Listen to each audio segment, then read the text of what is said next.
Hello everyone, welcome back to Chess Comment. Do you know that being up a pawn is more than enough to win a game? If you know, you know. But if you don't, you better watch this video. So let's start with the basics, okay?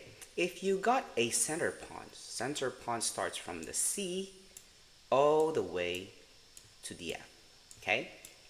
You need to have this target position. Pawn on the fifth, king on the sixth. So we're looking at white's point of view. If you want for black, you just have to reverse the board, okay? If you get into this position, and even though the black king is getting the opposition, it's a fact that regardless of who has the turn, white still wins. So let's start with black, which is easier. If it's black's turn, let's say king goes to c8, you just have to move your king to e7, and now your pawn goes to college because your king is able to protect your promoting path. Same thing as if the king goes to e8, then you move your king to c7 with the same idea. Now, let's move on to the next position where it's white's turn to move because black got the opposition. So if it's white's turn to move, all you gotta do is move your king to either side, okay? You can just choose. Maybe you can just do meeny, meeny, miny, mo. Okay, the king tells me to go to e6, so you just move your king to e6. And if this king moves to the c file, you will do the same thing by moving the king to e7, and then you're going to promote. Now, after you move the king to e6, and if the king follows you, to get the opposition, all you gotta do is just keep on pushing your pawn without even trying to think. This is a no-brainer. Push the pawn, king goes back to d8, and then you push your pawn again, king goes to c7, and now your king goes to e7 to escort your promoting path or promoting square. Now, okay, let's try to go to the other side to prove that it's the same thing. King goes to c6, and if you know that if the king goes to the e file, you just move your king to c7, and your pawn promotes, right? King goes to c8, same thing. You just keep on pushing your pawn without even trying to think, and presto, you're down to, you're just a square away from promoting your pawn.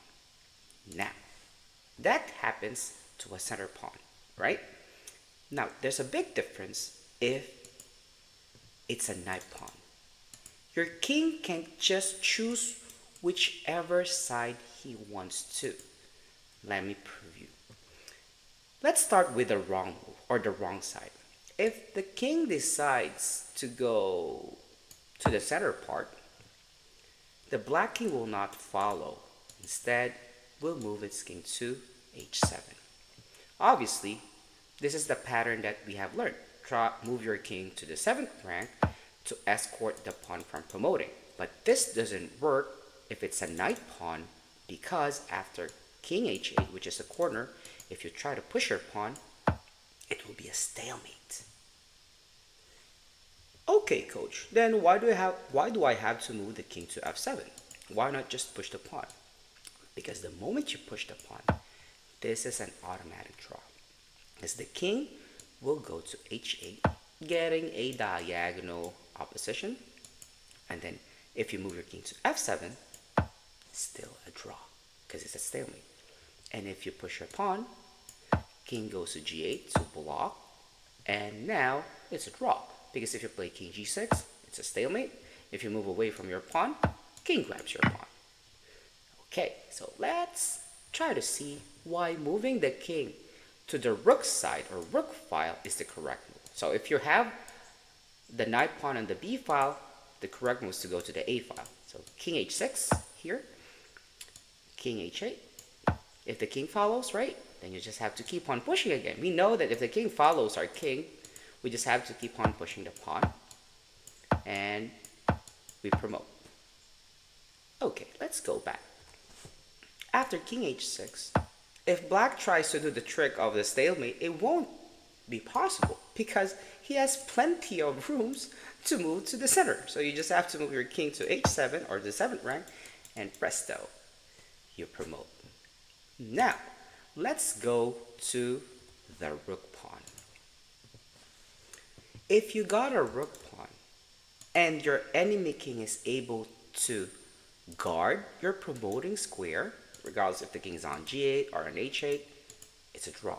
It's an outright draw, regardless of whose turn to move. So let me show you. If the king goes to g6, the king will just go back and forth. If you go back and forth, then it will be a repetition. If you try to push your pawn, king goes back, like what I said, it will just go back and forth. You push, draw, stalemate. Now, the question is, how can you win if you got a rook pawn? Honestly, having a rook pawn in this type of situation is, I mean, harder to win. But there are instances where the rook pawn is able to win, especially when you are able to box the enemy king out from getting into your promoting square. So here, if white plays h4, it's a draw because the king will be able to travel. Honestly, here, the king doesn't even have to attack the pawn. King will just travel all the way to your promoting path or promoting square, and it's a draw. It will just be a repetition, right, of the pattern. Like this, push, draw. So how to win?